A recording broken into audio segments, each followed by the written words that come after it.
How did you choose the instrumentals for the characters and why? This is a great question. When choosing instruments for the characters, it's really a process of trial and error. First, I think about the character and what the vibes of that character are. Like, are they a very serious character? Are they a very funny, like, whipsy-dipsy character? That's a word I just made up. I don't know what that means. Or are they like a cunning character? Are they like a witty character? Are they like what's the character like? And then trying out different instruments to see if it fits well, if the music that I'm able to create with that instrument properly conveys the vibe, the intentions, the context around that character. Here are some big examples. Let's start with Odysseus. So much of Odysseus' story is revolving around these different sides of him: man versus monster, mercy versus ruthlessness. And so I really wanted an instrument that I would be able to use to illustrate that.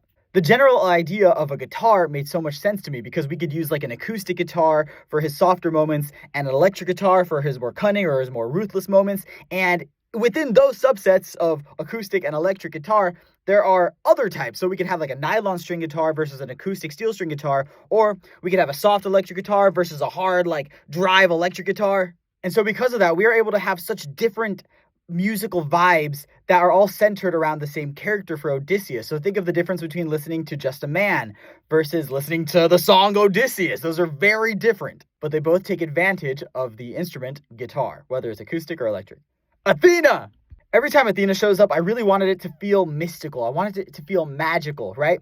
And no other instrument has ever made me feel like this than the piano. I think of the music from Kingdom Hearts and Spirited Away and the way that those make me feel. And since piano is the instrument that I play the most, I felt very confident in being able to give Athena this very iconic and unique sound. Calypso! So when I think of Calypso, I think of her beautiful island, I think of the beach, and I think of these very soft sounding ocean shores, these waves coming in and going. And so I really wanted that sort of soft, tropical sounding instrument in her music. And so the handpan made so much sense to me. I love how it sounds, I think you can get so much emotion out of it without making it super loud and banging in your ears like, Thunderbringer. Hermes! So whenever I'm talking about Hermes, in terms of his instruments, I always like to refer to it as harps and arps, but that's really more specific to the song Dangerous than to Wouldn't You Like. In Wouldn't You Like, I wanted him to have a lyre because of that myth where he gives the lyre to Apollo, and so I thought it'd be cool if the first time we see Hermes, he has a lyre in his music, and then the second time he no longer has that lyre, he has a harp instead. Telemachus. So for Telemachus, his supporting instruments, as in the instruments that you might hear a lot in the background of his music, particularly in Legendary, are the acoustic strummed guitar and the string ensemble, which suggests that he is the son of Odysseus, guitar, and Penelope, viola and strings, right? However, I wanted to have Telemachus' primary instrument suggest that he's being watched over by Athena, while also allowing Telemachus to have some of his own vibe in his instrument. And so I wanted a bright instrument along the lines of a piano, which is why I went with the indie piano, which is the sound you hear with bum bum bum bum bum bum bum bum bum bum bum bum bum bum bum bum. That's the indie piano. Aries. I have loved the erhu since I heard it for the first time in Dragon Driftway from Mario Kart 8 soundtrack. I am dead serious. Go listen to Dragon Driftway from Mario Kart 8, and the erhu is so cool in that. Now, since Ares is the god of war, I wanted to have a subtle nod to Sun Tzu's The Art of War.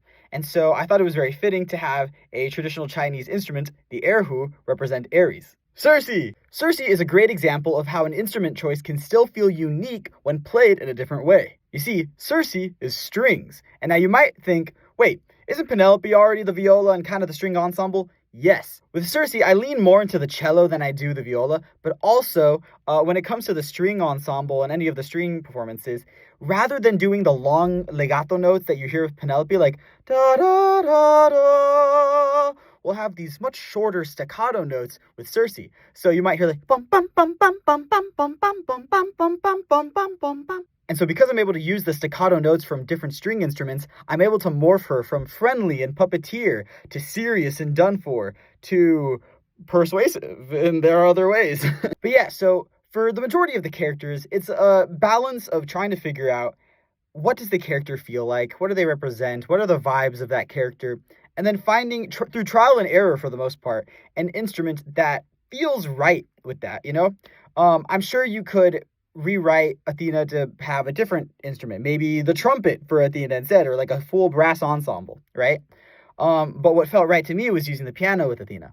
I'm certain that you could use Odysseus with a different character, but for the purposes of epic, it just felt so right to throw a guitar on Odysseus and then morph between the different types of guitars depending on the mood and the context or Odysseus's intentions. And so that's how I chose the instruments for each characters.